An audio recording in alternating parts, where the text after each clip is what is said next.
較早前，全澳學界男子 A 組足球培華對高美士中葡嘅決賽，高美士中葡1-1逼和培華之後，最後互射12碼贏出，贏得冠軍。但係比賽過程球證嘅執法就惹起爭議。究竟過程係點樣？由郭少天講下。呢一場激烈嘅決賽由白衫嘅培華率先打開缺口，當時係臨完場前7分鐘。入球之後，培華差唔多全隊嘅球員興高采烈咁走到場邊同觀眾席嘅支持者一同慶祝。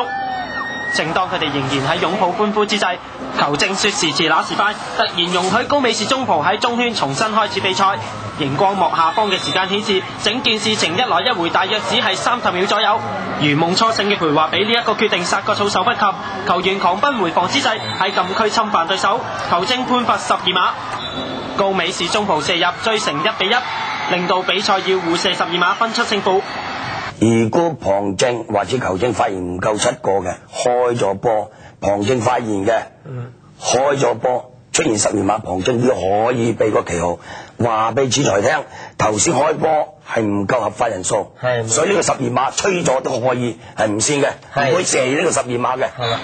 喺互射12碼嘅時候，同樣產生另一個爭議性嘅判決，雙方嘅守門員都多次犯規，佢哋喺主射嘅球員未觸及個波嘅時候離開球門先，但由於頭一輪兩隊都順利射入，按照球例無需要作出重射，但之後兩輪高美士嘅門將再出現相同嘅犯規情況，影響主射嘅球員。培華第2同第3輪一球中柱，另一球高出，球證都未有就門將嘅犯規而作出重射嘅判決。但喺高美士嘅第3輪，培華門將將個波成功擋出，但球證呢個時候卻因為門將提早離開球門線而作出重射嘅判決，高美士重射入網，最終佢哋憑住12碼贏4-2，總分5-3奪得冠軍。但呢一場嘅決賽由於球證爭議性嘅執法，影響比賽嘅結果同公平性，落敗嘅培華已經向教青局提出上訴，究竟係咪重判定係維持原本嘅結果，留待教青局公佈。澳門電視台記者郭少天報道。